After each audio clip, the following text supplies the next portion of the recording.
Samuel Trevor thought it was over, the second Rose stopped moving. He stood there in the snow, convinced the cold would finish what his fists started until he felt it, footsteps behind him, and the sudden realization that the worst part of the night hadn't even begun. If this story pulled you in, go ahead and subscribe so you never miss what's ahead. I've got another unforgettable story coming tomorrow. And while you're here, drop a comment and tell me where you're watching from. I love seeing people tuned in from all over the world. Okay, let's get back into it. Rose Morgan's blood hadn't frozen yet when Samuel Trevor decided the night was finally quiet enough to leave her behind. He stood over her crumpled body, flexing his bruised knuckles, feeling the ache settle into bone. The deserted highway stretched endlessly in both directions, no headlights, no witnesses, just snow and darkness, and the kind of silence that makes men believe they're untouchable. Should have just let it go, Samuel muttered, though Rose couldn't hear him anymore. She lay face down on the icy asphalt, one arm twisted beneath her torso, the other stretched outward like she'd been reaching for something that never came. Her dark hair fanned across the road, dusted white with fresh snow. Blood pooled near her temple where her skull had cracked against the ground, dark against pale skin, steam rising in the frigid air. Samuel crouched beside her, pressing 2 fingers against her neck. The pulse was there, weak, thready, barely clinging. Good enough. He straightened, wiping his hands on his jeans, his breath fogged in sharp bursts. The cold bit through his leather jacket, but he barely felt it. Adrenaline still hummed through his veins, electric and righteous.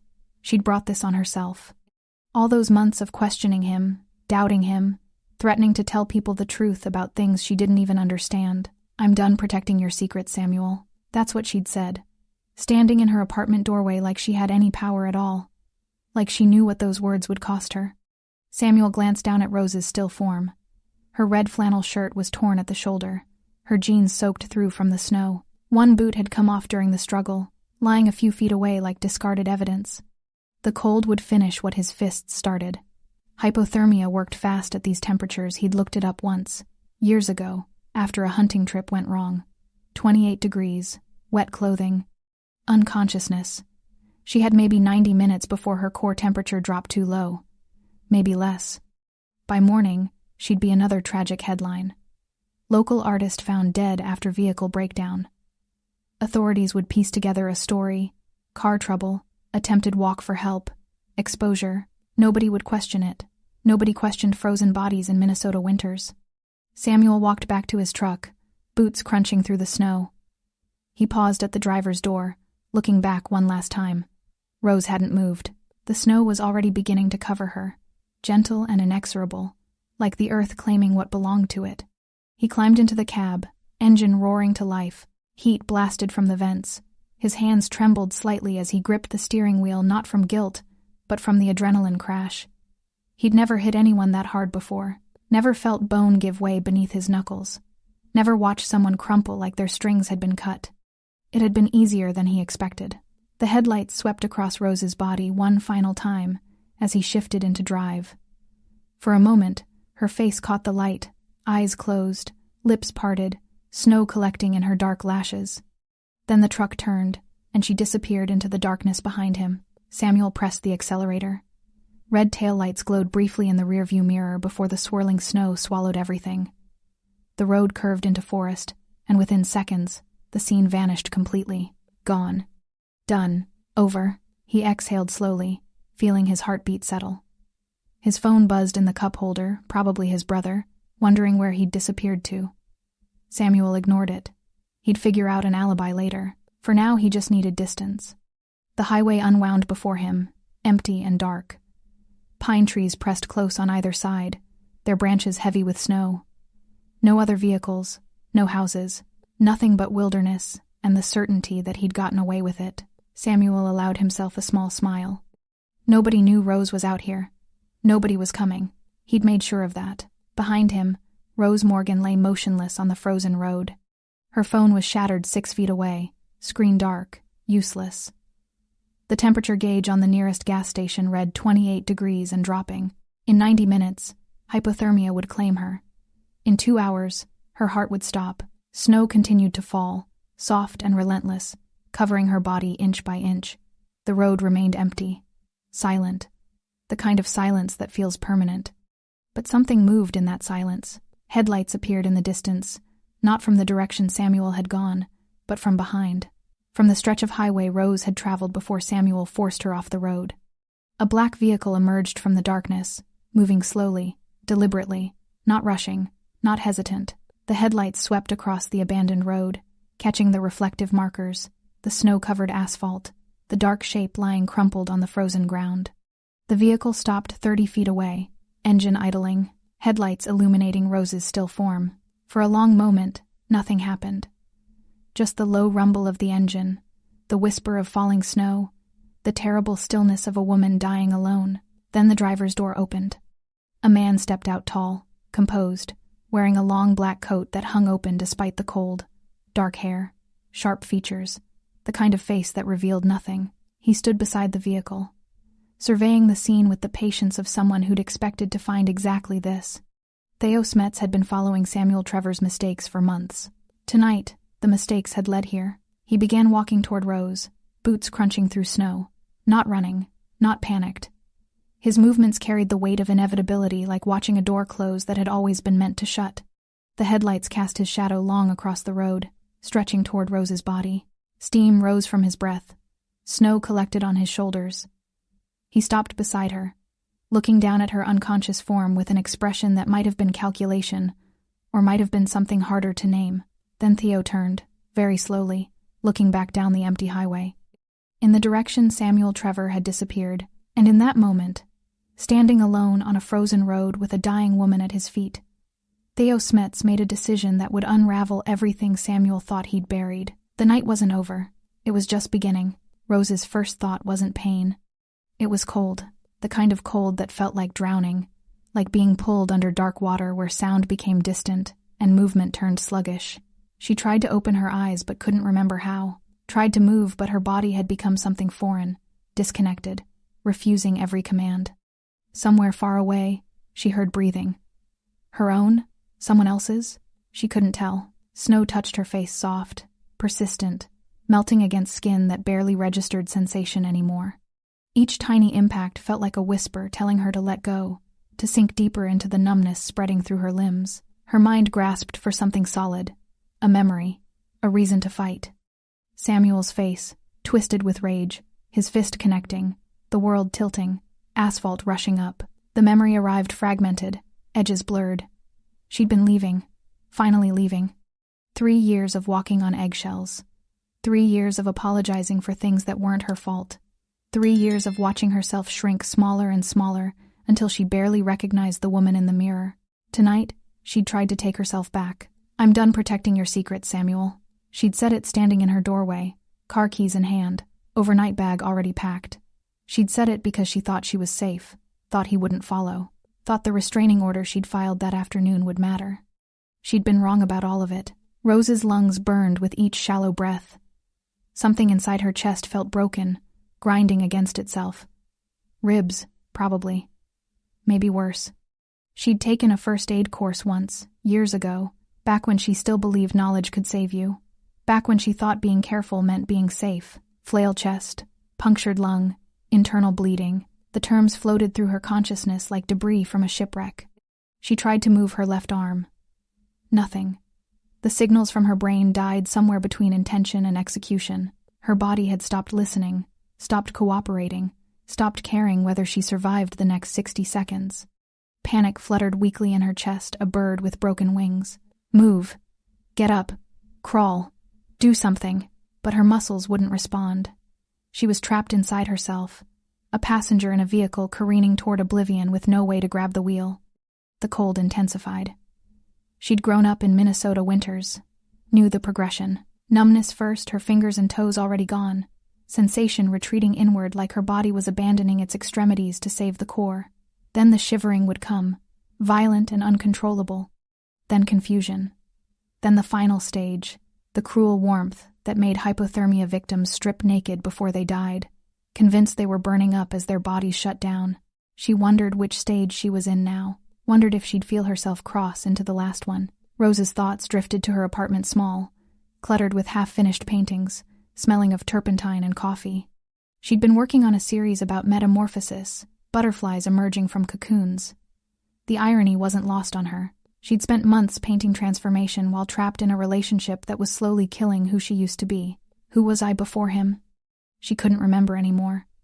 Samuel had taken so much her confidence, her friends, her sense of safety in the world. He'd done it slowly, methodically, the way water erodes stone. By the time she realized what was happening, she'd already lost pieces of herself she couldn't name. And now he'd taken the rest. Somewhere in the distance, a sound, an engine maybe, or whined through trees. Rose's fading consciousness couldn't distinguish between real and imagined anymore. Everything blurred together, memory and sensation, past and present, fear and acceptance. She thought about her mother, dead for 15 years. Wondered if this was how it felt at the end, this strange peace settling over terror. Her mother had gone quietly, cancer stealing her breath inch by inch, until there was nothing left to take. I'm sorry, Mom. I should have been stronger. But what good was strength against men like Samuel? Men who smiled in public and raged in private. Men who apologized with flowers and promises before their fists found skin again. Men who made you believe you deserved every bruise, every cruel word, every moment of fear. Rose had tried to be strong, tried to leave 6 times before tonight. Each time, he'd found a way to pull her back. Threats, tears, promises of change that lasted exactly long enough for her to unpack her bags. This time she hadn't told him she was leaving, hadn't given him the chance to manipulate or threaten. She'd filed the restraining order, packed her car, and driven. He'd found her anyway, because men like Samuel always did. Her breathing grew shallower. The pain in her side dulled into something almost bearable, not because it had lessened, but because her body was running out of ways to register suffering. Everything was shutting down, systems failing one by one, like lights going dark in a house nobody lived in anymore. This is how I die, Rose thought distantly, alone on a frozen road because I finally tried to save myself. The injustice of it should have made her angry, should have ignited some spark of rage, some final burst of will to survive. But she was so tired, tired of fighting, tired of being afraid, tired of carrying the weight of Samuel's violence like it was something she'd earned. Maybe it was easier to let go. Maybe the cold was a mercy. Snow accumulated on her eyelashes, her hair, the corner of her mouth. Her breath came in barely, their whispers. The road stretched empty and endless, and Rose Morgan felt herself slipping away from it, from everything, into darkness that promised an end to hurting. Then, footsteps, close, real, crunching through snow with deliberate weight, not running, not panicked. Rose's dying consciousness registered the sound but couldn't process its meaning, couldn't separate hope from hallucination. Her brain was shutting down, inventing comfort where none existed. The footsteps stopped. Someone knelt beside her. And in that moment between life and death, Rose Morgan sensed something impossible. She wasn't alone anymore. Theo Smets didn't believe in coincidence. He believed in patterns, in consequences, in the inevitable collision between actions taken and debts owed. He believed that men like Samuel Trevor always left trails sloppy, arrogant trails because they never imagined anyone was watching closely enough to follow. Samuel had been wrong about that. Theo knelt beside Rose Morgan's unconscious body, his coat brushing snow-covered asphalt. Up close, the damage was worse than he'd expected. Her face was swollen on the left side, purple bruising already blooming across her cheekbone. Blood had dried in her dark hair, matting it against her skull. Her breathing was shallow, irregular, the kind of breathing that preceded not breathing at all. He pressed 2 fingers against her neck. Pulse weak but present. Core temperature dropping fast. Maybe 30 minutes before irreversible damage. Maybe less. Theo's jaw tightened. He'd been tracking Samuel for 3 months, watching, documenting, waiting for the right moment to collect what was owed. Samuel had been stealing from people. Theo protected, skimming money from accounts he thought were invisible, telling lies to dangerous men who didn't forgive being made fools of. Small crimes that added up to significant debt. But this Theo looked down at Rose's broken form. This was different. This wasn't about money or business or the careful mathematics of underworld justice. This was rage. This was personal. This was a man who'd lost control and left a woman to freeze because he was too much of a coward to face what he'd done. Theo stood slowly, surveying the scene with professional detachment. Rose's shattered phone, the single boot lying separate from her body, the tire tracks where Samuel's truck had turned around. The story wrote itself clearly for anyone trained to read violence. Samuel hadn't planned this. The location was wrong, too exposed, too close to the main highway. This was improvisation born of anger, not calculation. Which meant Samuel was panicking, which meant he'd make more mistakes. Good. Theo walked back to his vehicle, boots leaving deep prints in fresh snow. The black sedan idled quietly, headlights still illuminating Rose's body like a stage spotlight. He opened the rear door, retrieved his phone, and made a call. It was answered on the first ring. "I need a medical team," Theo said without preamble. "Discreet. Head trauma, possible internal injuries, severe hypothermia, 20 minutes from my location or she doesn't make it." The voice on the other end asked no questions. Coordinates were given. ETA confirmed. Theo ended the call and made a second one. "Find Samuel Trevor," he said. "Don't approach. Just watch. I want to know everywhere he goes, everyone he talks to, every mistake he makes between now and sunrise." He hung up before waiting for acknowledgement. Theo returned to Rose's side, removed his coat, and laid it carefully over her body. The gesture was practical body heat retention, slowing hypothermia, but something in the way he arranged it, ensuring her face was covered from the falling snow, suggested a consideration that went beyond mere pragmatism. For several moments, he simply stood there, hands in his pockets, watching her labored breathing, snow collected on his shoulders, his dark hair, the sharp angles of his face. The cold didn't seem to touch him. He stood like a man accustomed to waiting in places others fled from. Rose stirred slightly, not waking, but some deep survival instinct causing her body to shift. A soft sound escaped her throat, something between a whimper and a sigh. Her fingers twitched beneath Theo's coat. "Easy," Theo said quietly, though he knew she couldn't hear him. "Help is coming." He checked his watch. 17 minutes until the medical team arrived. 17 minutes to keep her alive. Theo crouched again, this time gently repositioning her head to keep her airway open. His hands were steady, efficient, the movements of someone who'd dealt with trauma before. He checked her pupils with a small flashlight from his pocket. Sluggish response, but responsive. Checked her breathing, too shallow. Checked the blood on her temple clotting, but the injury beneath was significant. She needed a hospital, proper medical care, warmth and time, and things Theo couldn't provide alone on a frozen road. But hospitals meant police. Police meant questions. Questions meant investigations that could expose connections Theo preferred to keep buried.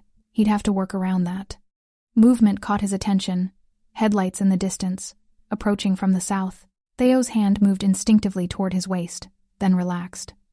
The vehicle slowed as it neared, a pickup truck with rusted panels and a cautious driver. It rolled to a stop 30 feet away. An older man climbed out, wearing a heavy coat and confusion. "Everything okay here?" Theo stood, positioning himself between the stranger and Rose. "Car accident. Help is already on the way." The man squinted through the snow, trying to see past Theo. "That girl looks hurt. Maybe I should—" "Your help isn't needed."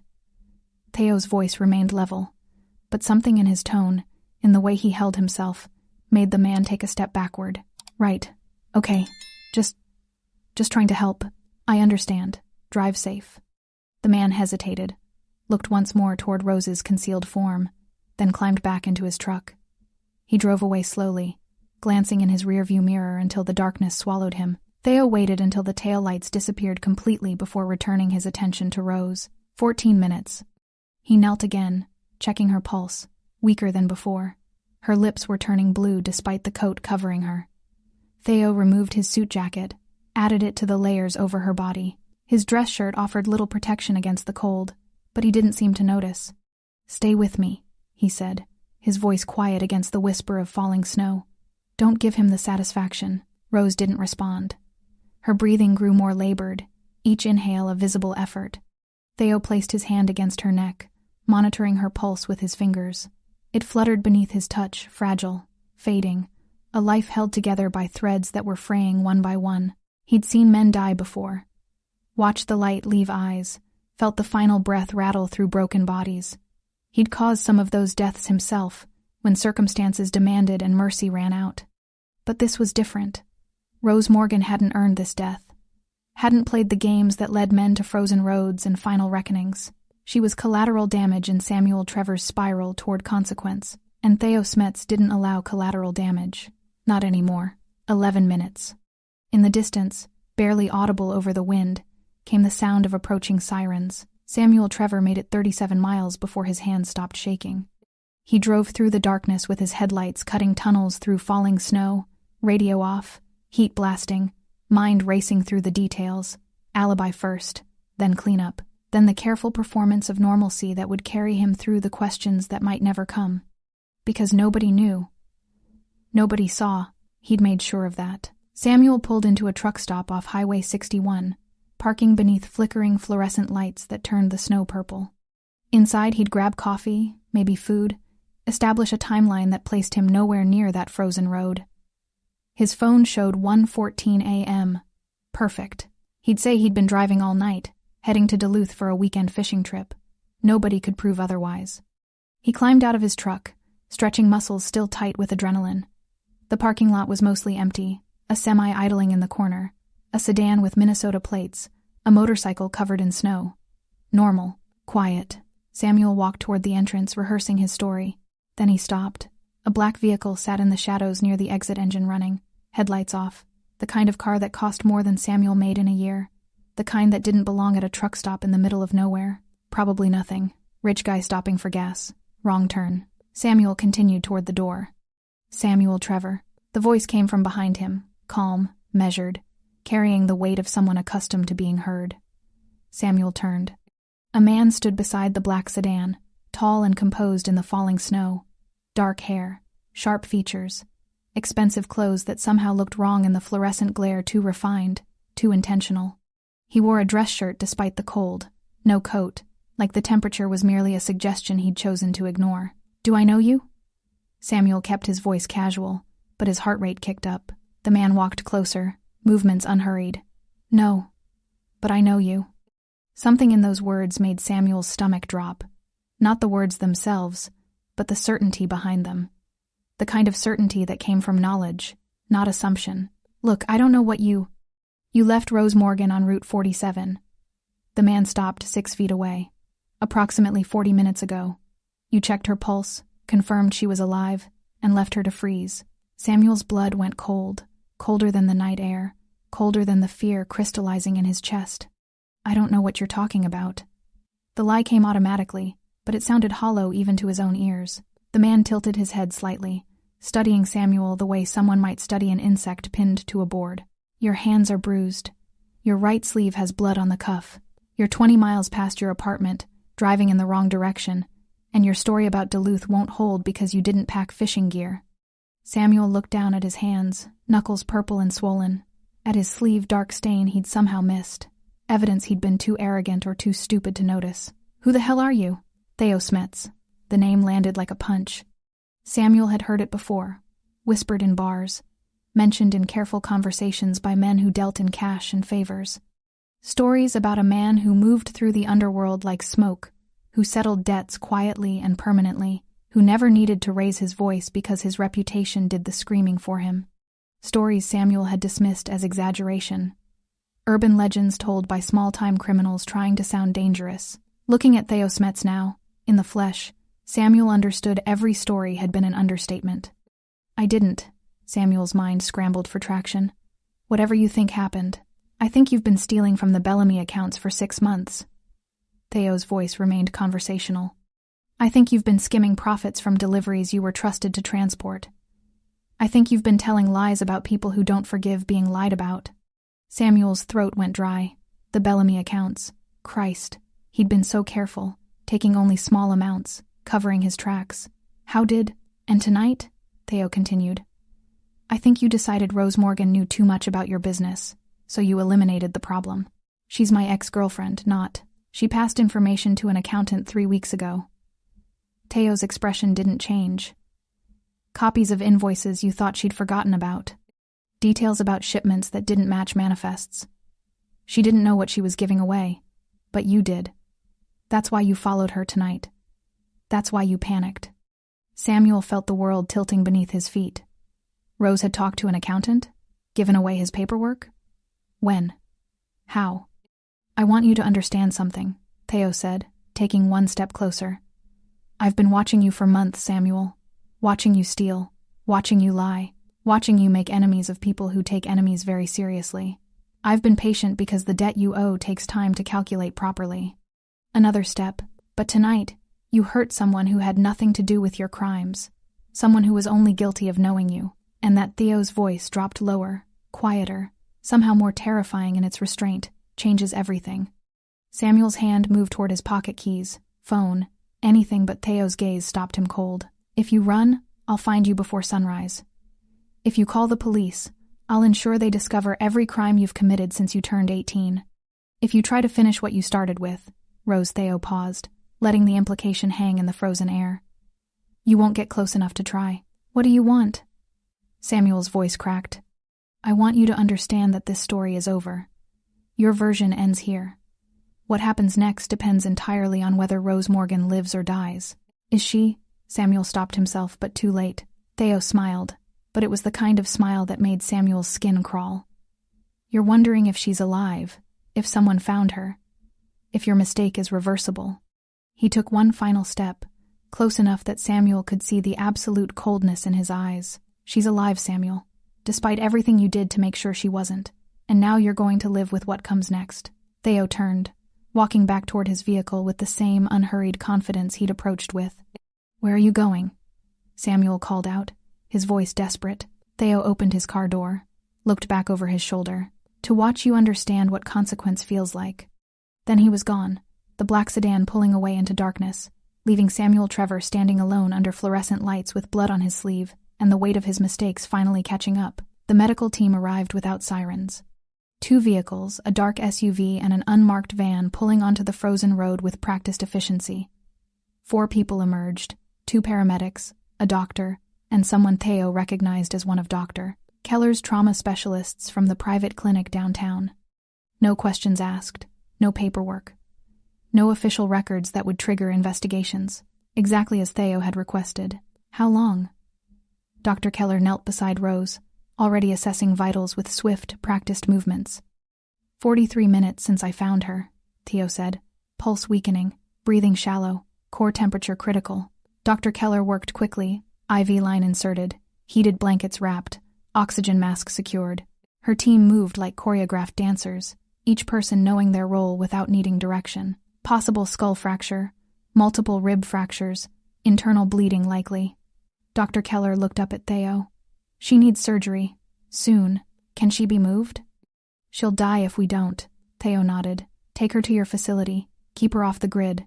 No police notifications until I say otherwise. Dr. Keller hesitated. If she doesn't make it, she will. Theo's voice carried absolute certainty, as if he could will it into being. Make sure of it. They loaded Rose into the van with mechanical precision. Theo watched until the vehicles disappeared into the darkness, red tail lights swallowed by falling snow. Then he stood alone on the empty road, studying the scene Samuel had left behind. Blood on asphalt, tire tracks, a single boot, the shattered phone. Evidence of violence, evidence of abandonment, evidence of a man who thought he could erase someone and walk away clean. Theo retrieved the phone, careful not to disturb the screen fragments. Even damaged, it might yield information. Messages, call logs, the digital footprint people never remembered they left behind. His own phone vibrated. He answered, Talk. Samuel's at the Pine Ridge truck stop off 61. The voice belonged to James, one of Theo's surveillance specialists. He's been standing in the parking lot for 6 minutes. Looks spooked. I know. I just left him. Silence on the other end then. You talked to him? I wanted him to know. Theo walked back to his sedan, phone pressed to his ear. I wanted him to understand this wasn't random, that someone's been watching, that consequence has a name. Risky move, boss. Samuel Trevor is a coward who hits women and steals from people he thinks won't notice. He's not smart enough to be dangerous. Theo climbed into his car. But I need everything on him. Not just the Bellamy accounts. Everything. Who he talks to, who he owes, where his money goes. And I need to know exactly how Rose Morgan became involved. Already working on it. Found something interesting about 3 weeks ago. Rose visited Mueller and Associates downtown. Accounting firm. She was there 90 minutes. Theo's jaw tightened. Why? Still digging. But Mueller handles the Bellamy portfolio. And they've been flagging irregularities in Samuel's shipment records for months. The pieces started connecting. Rose hadn't been just Samuel's ex-girlfriend. She'd been his liability. The person who could unknowingly expose his crimes simply by answering questions honestly. Find out what she told them, Teo said. Every detail. On it. Also, Samuel's brother called him twice in the last hour. Left voicemails. Want me to pull the audio? Yes. And put eyes on the brother. If Samuel runs to family, I want to know. Theo ended the call and sat in the darkness, engine idling, heat blasting against the cold. His mind worked through scenarios, calculating probabilities, anticipating Samuel's next moves. Samuel would panic. Men like him always did when they realized the walls were closing in. He'd either run stupid but predictable, or he'd try to cover his tracks by eliminating evidence, which meant Rose needed protection even after she woke up. If she woke up, Theo pushed the thought away. Dr. Keller was the best trauma surgeon in the state, discreet and expensive. If anyone could save Rose, it was her. His phone buzzed again. A text from an unknown number. Package delivered. She's in surgery. Will update in 3 hours. Package. As if Rose Morgan were cargo instead of a woman bleeding out because she'd made the mistake of trusting the wrong man. Theo opened his contacts, found a name he hadn't called in months. The line rang 3 times before connecting. Smets. The voice was rough, heavy with sleep. Do you know what time it is? I need everything on Rose Morgan. 28 years old, artist, lives on Riverside. Last known employment at the Copper Gallery downtown. Why? Detective Hayes sounded more awake now, suspicious. Because she's in my protection now, and I need to know who she is beyond what Samuel Trevor tried to destroy. Silence. Then, Trevor, that piece of work who's been running deliveries for the Bellamy operation? The same. What did he do? What men like him always do. Theo's voice was flat. He took his anger out on someone smaller, someone who trusted him, someone who couldn't fight back. Hayes exhaled slowly. Where is she now? Surgery. Off the books. She survives. She'll need protection. He knows she talked to Mueller and Associates. He knows she can connect him to the irregularities in the Bellamy accounts. Christ. She stumbled into the middle of your investigation? She didn't stumble. She was used. Theo watched snow accumulate on his windshield. Samuel thought she was just his ex-girlfriend. Thought she'd keep his secrets because that's what victims do. But she didn't. She talked. And tonight, he tried to erase that mistake. You want me to bring him in? Not yet. I want him scared. I want him making mistakes. I want him to understand that running won't save him, and neither will silence. Smets, Hayes's tone shifted. Cautionary. Whatever you're planning. I'm planning to make sure Rose Morgan wakes up in a world where Samuel Trevor can't touch her again. Everything else is just logistics. Theo ended the call before Hayes could argue. The snow continued falling, covering the blood on the road, erasing the evidence of violence the way time erased everything eventually. But Theo remembered. He catalogued every detail: the position of Rose's body, the defensive wounds on her hands, the boot lying separate like a marker of struggle. Samuel had made this personal when he left her to die. Now Theo would show him what personal really meant. Samuel Trevor sat in his truck for 27 minutes before he found the courage to move. His hands gripped the steering wheel, knuckles white, mind replaying Theo Smets's words on an endless loop. She's alive, despite everything you did to make sure she wasn't. Alive meant witnesses. Alive meant testimony. Alive meant every lie Samuel planned to tell would crumble the moment Rose opened her mouth. He needed to think, needed to fix this before it spiraled further out of control. Samuel pulled out his phone, stared at the screen, then put it away. Who could he call? His brother would ask too many questions. His friends were liabilities. The people he worked for, the Bellamy operation, they'd kill him themselves if they knew how badly he'd screwed up. He was alone with his mistakes, and they were multiplying faster than he could contain them. The smart move was to run. Empty his bank accounts, drive south, disappear into a city where nobody knew his name. Start over. Forget Rose. Forget the Bellamy money.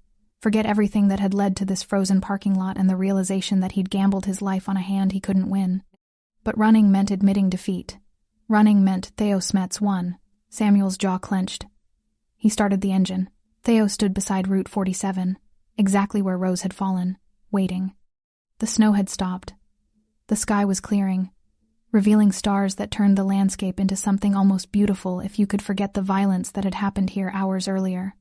The blood was covered now, buried under fresh powder. By morning, there would be no visible trace of what Samuel had done. But Theo didn't need visible traces. He checked his watch. 3:47 a. Samuel had left the truck stop 18 minutes ago, driving east.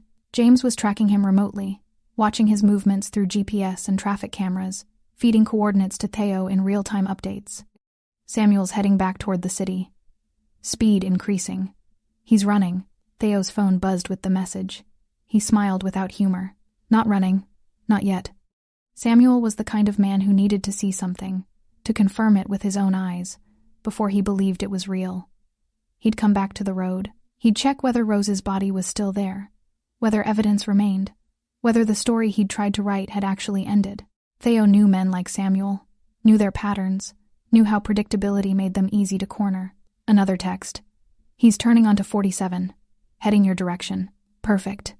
Theo walked back to his sedan, killed the headlights, and positioned the vehicle across the road, not blocking it entirely, but creating an obstacle impossible to ignore. Then he stepped out and waited in the shadows, letting the darkness swallow him. 3 minutes later, headlights appeared in the distance.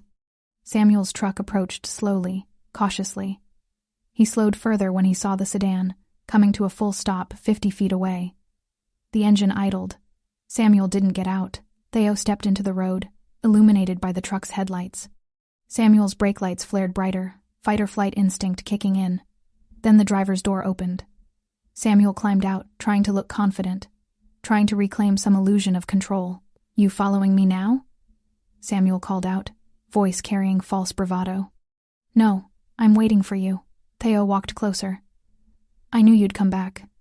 Men like you always do. You need to see the scene. Need to confirm the story ended the way you wanted." Samuel's hands clenched into fists. "I don't know what game you're—" "This isn't a game, Samuel. This is consequence." Theo gestured to the empty road. "You came back to check whether Rose's body was still here, whether anyone found her, whether the cold did what your fists couldn't. You're insane." "I'm precise." Theo stopped 10 feet away. "I chose this location specifically. No traffic at night, no witnesses, no security cameras within 3 miles. The nearest house is 4 miles east. If someone screamed here, nobody would hear them." Samuel took a step backward. "Are you threatening me?" "I'm explaining context." Theo's voice remained level, conversational. "You thought this road was empty by coincidence. It wasn't. I've been directing your movements for weeks, Samuel. The jobs you took, the routes you drove, the people you trusted, all of it calculated to bring you here, to this moment, where you finally understand how thoroughly you've been outmaneuvered." The color drained from Samuel's face. "That's not possible." "The delivery to Cloquet 2 weeks ago? I arranged it. The late-night pickup last Thursday? Mine. The accountant Rose visited?" Theo smiled coldly. "I sent her there. Gave her just enough information to ask the right questions without understanding why." Samuel staggered slightly, as if the ground beneath him had shifted. "You used her. I protected her. There's a difference." Theo's expression hardened. "You were stealing from people who don't forgive theft. I needed proof. Rose provided it without knowing. She was safe until you made her a target. I didn't. You beat her unconscious and left her to die." Theo's voice cut through the night like a blade. "Don't insult us both by pretending otherwise." Samuel's breathing quickened. His eyes darted around the empty road, calculating odds, measuring distances. Theo could see the desperation building the moment when cornered animals stopped thinking and started clawing. "Sit down, Samuel." "What?" "Sit down." Theo pointed to the ground. "Right there, in the snow." "I'm not." Theo moved. Not running, not rushing, just closing the distance with frightening speed. Samuel tried to react, tried to raise his hands, but Theo's palm struck his chest precise, controlled, and Samuel's legs buckled. He dropped to his knees in the snow, gasping. "I said sit." Theo stood over him. "You're going to stay right there while I explain exactly what happens next." Samuel looked up, fear finally replacing arrogance in his eyes. "Rose is alive," Theo continued. "She's in surgery. If she dies, you die. Not quickly, not mercifully. You die the way you made her suffer slowly, in the cold, knowing nobody's coming to save you. Please.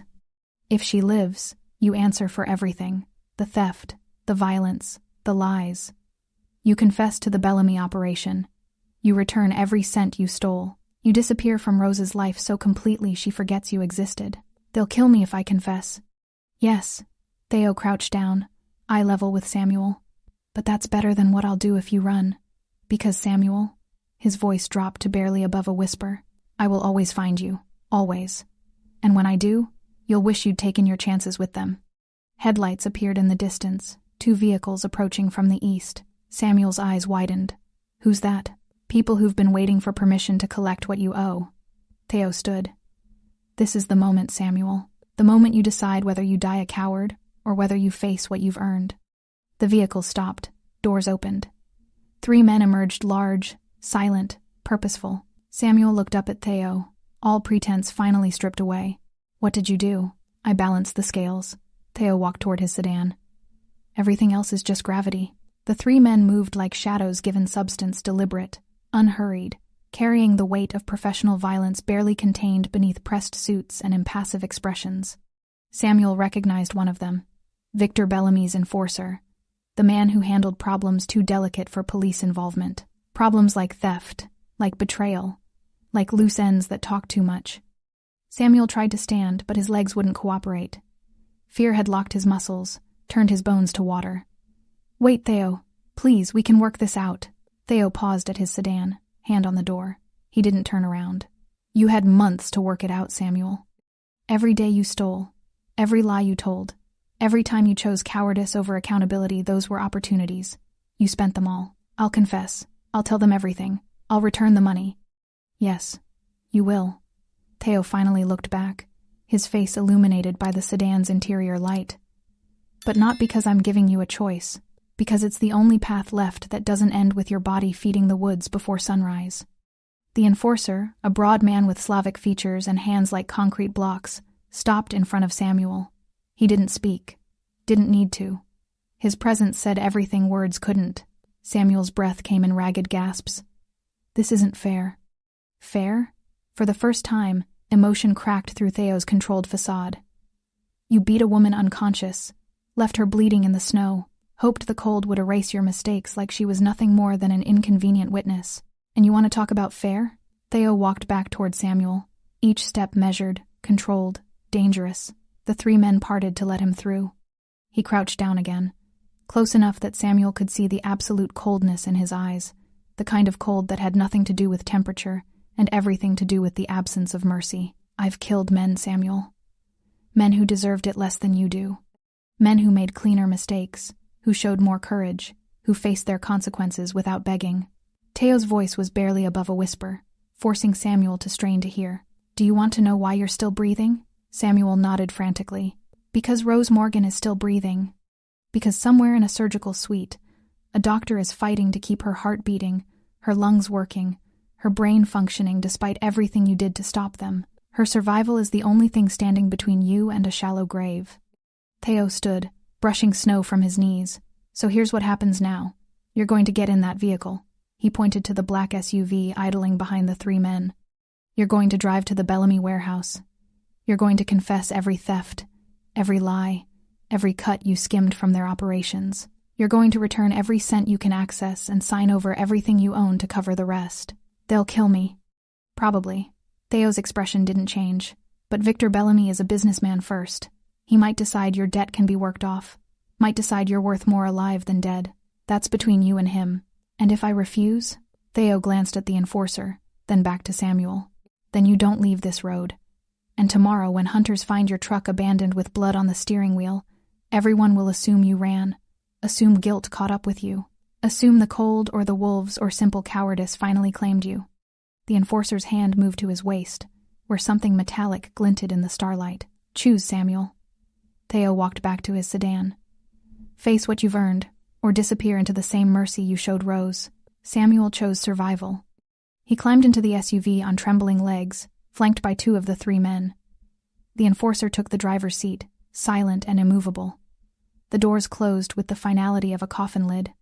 Theo watched the SUV pull away, taillights receding into darkness. The 3rd man, younger, sharper dressed, remained behind. What do you want me to do with his truck? He asked. Leave it. Let the police find it here. Let them wonder why Samuel Trevor abandoned his vehicle on a road where his ex-girlfriend nearly died. Theo climbed into his sedan. Sometimes the questions are more useful than the answers. The man nodded and disappeared into a second vehicle Theo hadn't noticed, arrive a dark sedan identical to his own. Within seconds, the road was empty again except for Samuel's abandoned truck. Headlights still burning, driver's door hanging open like a question mark. Theo sat in his car, engine off, darkness pressing against the windows. His phone buzzed, a message from Dr. Keller. Surgery complete. Critical but stable. Next 48 hours will determine recovery. Critical but stable. Medical terminology for not dead yet.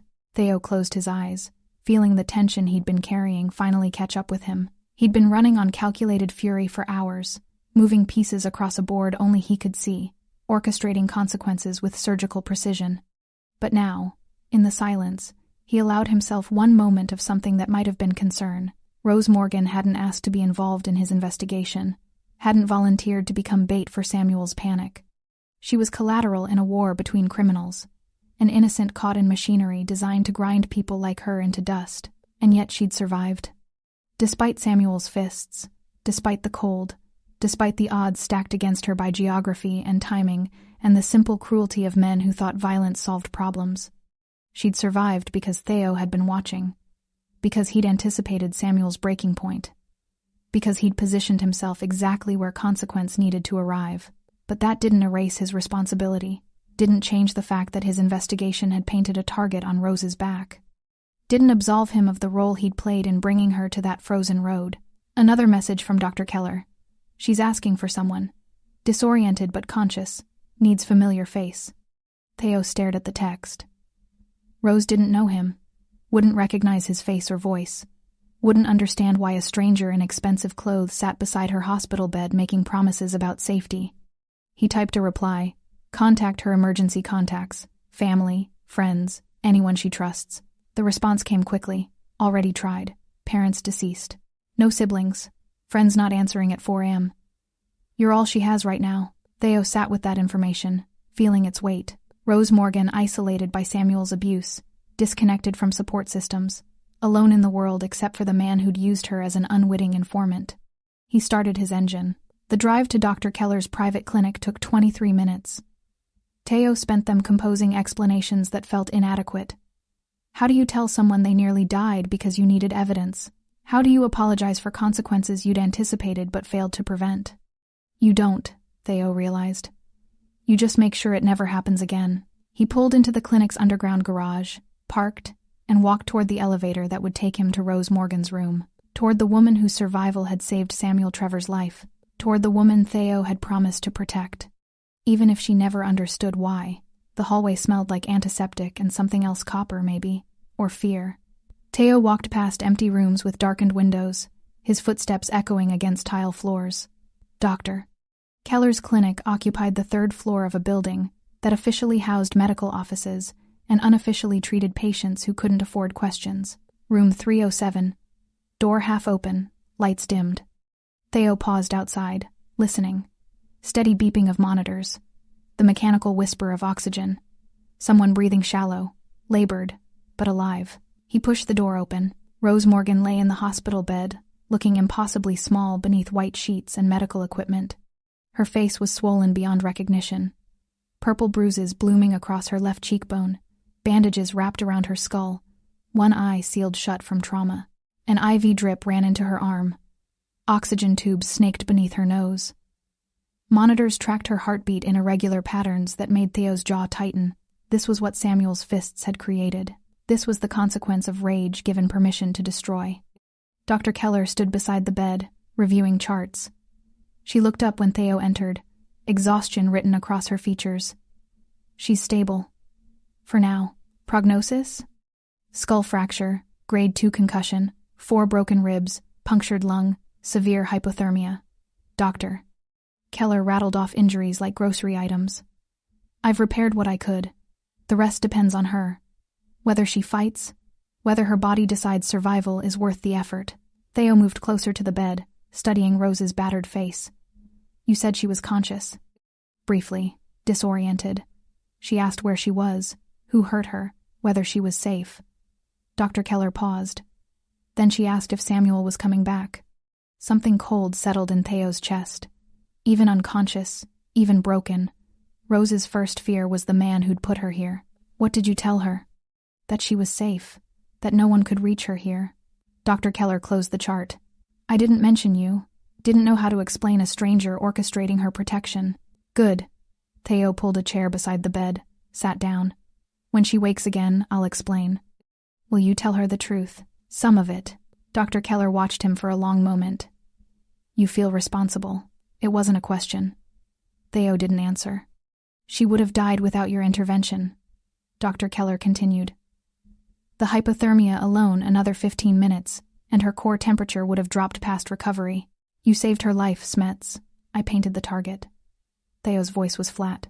Samuel attacked her because she unknowingly gave me information. Because I manipulated her into becoming useful. Because I needed evidence more than I needed her safety. You couldn't have known he'd snap. I knew what kind of man he was. I knew his history with her. I knew men like Samuel don't let go quietly. Theo leaned forward, elbows on knees. I calculated the risk and decided it was acceptable. I was wrong. The monitors beeped steadily, filling the silence between them. Rose stirred small movement, barely perceptible. Her unbandaged eye fluttered open, unfocused, struggling to make sense of ceiling tiles and fluorescent lights. Her lips moved, trying to form words around the oxygen tubes. Theo stood immediately. Rose, you're safe. You're in a medical facility. Her eye tracked toward his voice, vision clearing slowly. She stared at him, confusion mixing with fear, mixing with something that might have been recognition, though they'd never met. Who? Her voice was barely a whisper, damaged by cold and trauma. My name is Theo Smets. I found you on Route 47. You were hurt. I brought you here. Rose's breathing quickened. The monitors responded, heart rate climbing. Samuel. Isn't coming. Can't come. You're protected. She tried to sit up, failed, gasped at the pain that movement triggered. Theo placed a gentle hand on her shoulder, keeping her still. Don't move. You have broken ribs, punctured lung. Moving will make it worse. Tears leaked from her open eye, tracking down bruised skin. He found me. I tried to leave, and he found me. I know, he said. Rose's voice cracked. He said no one would come, that I'd freeze, that it was my fault for talking too much. He lied. Theo's voice was steady, anchoring. Someone did come. I came, and you didn't freeze. You survived. Rose stared at him, trying to process information through pain and medication and trauma. Why? Why would you? How did you even? Because I was already watching Samuel, following his mistakes, documenting his crimes. You became involved accidentally, and I failed to protect you from the consequences. Theo met her gaze directly. I'm sorry. The apology seemed to surprise her more than anything else. She blinked, fresh tears spilling. You don't even know me. No, but I know what he did to you. And I know you don't deserve to die for being brave enough to leave a man who hurt you. Rose's monitor betrayed her emotional state, heart rate spiking, breath coming faster. Dr. Keller moved to adjust medication, but Theo held up a hand, stopping her. Rose, listen to me. Samuel Trevor is gone. He's answering for everything he's done to you, to others, to people he stole from. He won't touch you again, won't come near you again. That part of your life is over. You can't promise that. Her voice was small, defeated. Men like Samuel don't just go away. They come back. They always come back. Not this time. Theo's tone carried absolute certainty. I've made sure of it. Rose studied his face, the sharp features, the cold eyes that somehow held warmth when they looked at her, the expensive clothes that marked him as someone from a world she'd never touched. Who are you really? Someone who stops men like Samuel. That's not an answer. It's the only one that matters right now. Theo stood, preparing to leave. Rest. Heal. When you're stronger, I'll explain everything. Wait. Rose's hand moved weakly, reaching toward him. Don't leave. Please. I don't want to be alone. Theo paused, looking down at her broken body, her terrified eyes, her desperate need for someone to anchor her in a world that had tried to erase her. He sat back down. I'll stay. Rose's good eye closed, relief washing over her battered face. Thank you. The monitors settled into steadier rhythms. Dr. Keller dimmed the lights further, giving them privacy. Theo sat in the chair beside Rose's bed, silent sentinel in the darkness, watching her breathe. She drifted between consciousness and sleep, sometimes murmuring words he couldn't quite hear, sometimes crying softly without waking. Each time her breathing quickened with nightmares. Theo spoke quietly, assurances she probably couldn't process, but that seemed to calm her nonetheless. Hours passed. Dawn approached, turning the windows from black to gray. Rose woke fully as pale light filtered through blinds. She turned her head carefully this time, mindful of injuries, and found Teo still sitting beside her bed. "You stayed," she whispered. "I said I would. Most people don't mean it." "I'm not most people." Rose almost smiled, but the movement pulled at damaged tissue and she winced instead. "I can tell." Theo's phone buzzed. He glanced at it, read the message, and some tension left his shoulders. He looked back at Rose. Samuel confessed. Everything. The theft, the assault, all of it. He's in custody. The people he stole from are handling his consequences. Will he go to prison? Eventually, after other debts are paid. Rose absorbed that information silently. Then, "Did you hurt him? For what he did to me?" "No." "Why not?" "Because hurting him wouldn't heal you." Theo stood, straightening his shirt. "Revenge is satisfying for about 60 seconds. Then you're left with the same scars and a new weight to carry. I wanted you to have neither." Rose stared at him like he was speaking a foreign language. "I don't understand you." "You don't have to. You just have to trust that when I say you're safe, I mean it." "I do." The words surprised them both. Rose looked as confused by her own certainty as Theo felt hearing it. "I don't know why, but I do." Theo nodded once, something that might have been respect crossing his features. "Then rest, heal, rebuild. When you're ready to leave here, I'll make sure you have resources. Apartment. Security. Whatever you need to start over without fear." "Why would you do that?" "Because you deserved protection before, and you deserve support now." He moved toward the door. "And because I failed you once, I won't do it again." "Theo." Rose's voice stopped him at the threshold. "Will I see you again?" He looked back, silhouetted against the hallway light. "Probably not. My world and yours shouldn't intersect more than they already have. But you'll know I'm watching. You'll know if trouble comes. Someone will handle it before it reaches you. That's a lonely way to protect people." "Yes," Theo agreed quietly. "It is." Then he was gone, door closing softly behind him, leaving Rose Morgan alone with her injuries and her monitors, and the strange comfort of knowing a dangerous man had decided she was worth saving. Rose spent 8 days in Dr. Keller's clinic before she was strong enough to walk unassisted. 8 days of surgeries and physical therapy, and nightmares that woke her screaming for help that finally came. 8 days of learning to breathe without pain, to move without agony, to exist without constantly checking doors and windows for Samuel's return. He never came. The first morning she could stand without assistance, Rose shuffled to the window and looked out at the city below gray buildings and traffic, and people moving through their lives with the casual certainty of safety. She'd forgotten what that felt like, forgotten what it meant to move through the world without calculating exits and escape routes. Dr. Keller entered carrying fresh bandages. "You're healing faster than expected. The ribs, especially, you must have good genetics. Or stubbornness." Rose turned from the window. "When can I leave?" "Medically? 3 more days. Practically?" Dr. Keller set the bandages down, expression serious. "Do you have somewhere safe to go?" Rose's apartment was still in her name, but the thought of returning there to walls Samuel had touched, to spaces he'd occupied, to memories embedded in every corner made her chest tighten. "I don't know." Mr. Smets arranged accommodations. New apartment, fully furnished, security system installed. "He asked me to give you this when you were ready." Dr. Keller handed her an envelope. Inside, keys, an address on the north side, and a handwritten note on expensive paper. "The lease is in your name. Rent paid for 2 years. Security monitored 24/7. Your belongings have been moved from your old apartment. Bank account established in your name enough for 6 months' living expenses. Use it to heal. Use it to start over. You owe me nothing. T.S." Rose read it twice, trying to reconcile the generosity with the dangerous man who'd sat beside her bed for hours. This is too much. For him, it's barely a gesture. Dr. Keller began changing Rose's bandages with practiced efficiency. Theo Smets operates in a world where money is leverage and power is currency, but occasionally, very occasionally, he uses both for something that looks suspiciously like kindness. "You've known him long? Long enough to understand he's complicated. Dangerous, yes. Criminal, absolutely. But there's a code buried under all that coldness. Lines he won't cross. People he won't abandon once they're under his protection." Rose winced as Dr. Keller probed tender ribs. "Why me? Why does he care what happens to me? Because you got hurt in his war. Because Samuel made you collateral damage in crimes that had nothing to do with you. Theo doesn't tolerate innocent casualties." "Doctor." Keller finished the bandaging. "Also, I think you remind him that not everyone in his world is broken beyond repair, that some people still deserve saving.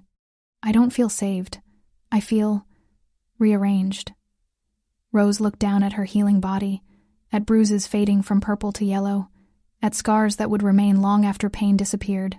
Like someone reached into my life, pulled out all the broken pieces, and put them back together in a different order. Is that better or worse than before? Rose considered. Before meant Samuel. Before meant fear masquerading as love, control disguised as care, violence explained away as passion. Before meant disappearing into someone else's definition of who she should be. Better, she admitted quietly. Definitely better. Day 11. Rose was discharged with prescriptions, physical therapy instructions, and Dr. Keller's personal number in case anything feels wrong. A car waited outside black sedan, driver in a suit who introduced himself as James and said nothing else. He drove her to the North Side address, helped carry the few belongings she'd accumulated during recovery, and handed her the keys. Mr. Smets wanted me to tell you the security system is active. Panic button in every room. Someone monitors it constantly. You need anything at all, there's a number programmed into the phone on your kitchen counter. Rose stood in the doorway of her new apartment, overwhelmed. It was beautiful hardwood floors, large windows, furniture that looked expensive but comfortable.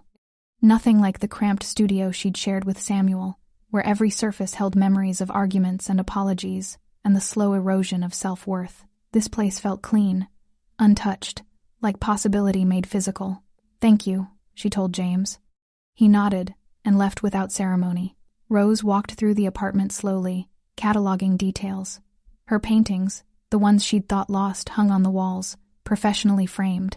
Her art supplies arranged in the second bedroom, which had been converted into a studio with perfect northern light. Her books on shelves she didn't own before. Her life, reconstructed by someone who'd paid attention to what mattered. She found the phone James mentioned. One number programmed. She stared at it for a long time before dialing. It rang once. Rose. Theo's voice, immediately recognizable. You moved my paintings. You're an artist. You need your work. You framed them. These frames cost more than I made in 6 months. Art should be presented properly. A pause. Are you settling in? Rose looked around her new apartment, her new life, feeling gratitude and confusion warring inside her chest. Why are you doing this? The apartment, the money, the protection? You don't owe me anything. I owe you everything. Theo's voice was quiet. You nearly died because I used you without permission. Because I needed what you knew more than I protected what you were. That debt doesn't disappear because I wrote a check. So this is guilt? This is accountability. Rose sat down on the unfamiliar couch in her unfamiliar apartment. What happened to Samuel? He confessed. Repaid what he stole. Currently serving the rest of his debt in ways that don't concern you. Is he alive? For now. Whether he stays that way depends on choices he makes going forward. Good. Rose surprised herself with the venom in her voice. Then, softer. Will you visit? Check on me? No. The word landed like a door closing.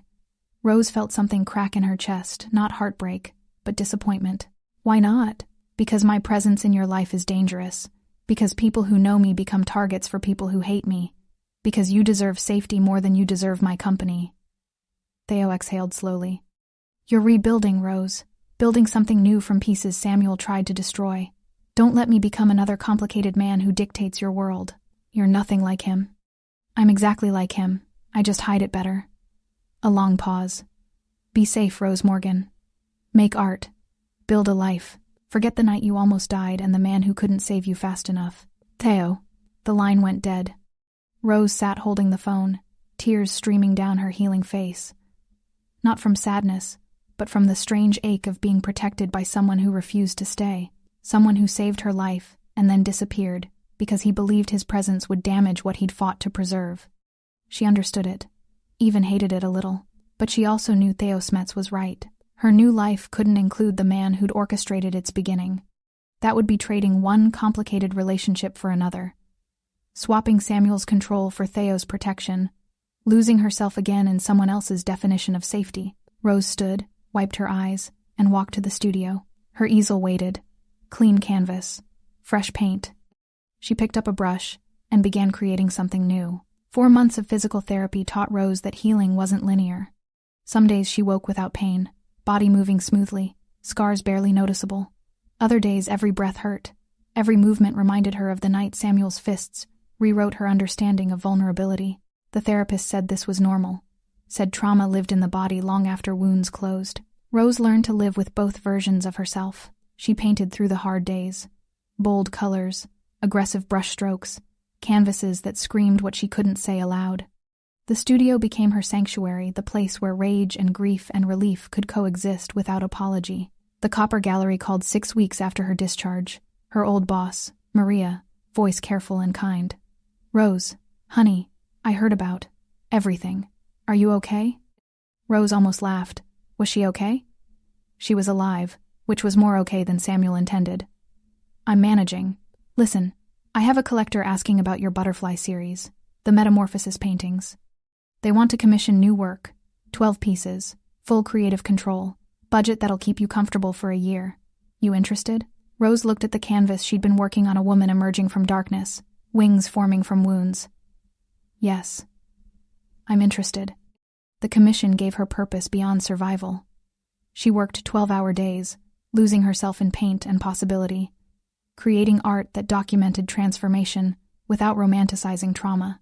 Each piece told truth, that change was violent, that growth required destruction, that becoming someone new meant mourning who you used to be. The collector loved them, paid triple her asking price, asked for 20 more.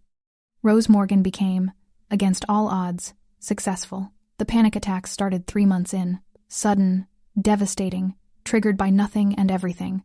A man's voice raised in anger, footsteps behind her, the sound of truck engines. Her therapist said this was also normal, said hypervigilance was her nervous system trying to prevent future harm by catastrophizing present safety. Rose learned breathing techniques, grounding exercises. The phone number James had given her, which connected to a security team that talked her down from ledges only she could see. She never called Theo.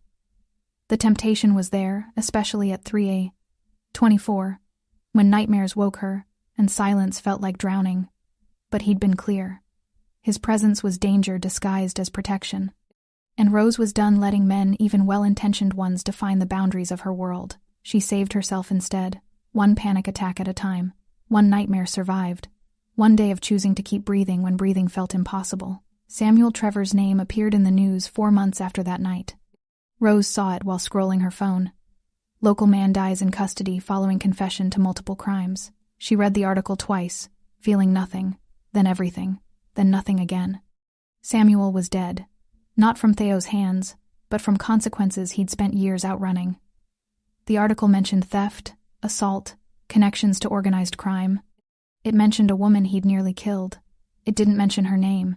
Theo's influence, she suspected, keeping her privacy protected even in death's paperwork. Rose closed her phone and returned to her painting. That night, she dreamed of snow and silence, and the moment she'd given up, believing nobody was coming. She woke gasping, checking locks, confirming the security system's green light. Then she called her therapist and talked until dawn broke. The gallery opening happened on a Tuesday in spring. Rose stood among her paintings, 24 pieces, documenting transformation from victim to survivor, to something beyond simple categories. Critics called it visceral, unflinching, a testament to feminine resilience. Rose called it exorcism. Maria found her hiding in the corner, overwhelmed by attention. "You okay? Ask me tomorrow." "Fair." Maria squeezed her shoulder. "There's someone here asking for you. Says he's a friend, but wouldn't give his name." Rose's heart jumped. She scanned the crowd, searching for sharp features and cold eyes that sometimes held warmth, but the man approaching wasn't Theo. He was younger, dressed casually, carrying a small package. "Rose Morgan? Yes? Delivery for you. From someone who couldn't attend but wanted you to have this." He handed her the package and disappeared into the crowd before she could ask questions. Rose opened it carefully. Inside, a small card and a photograph.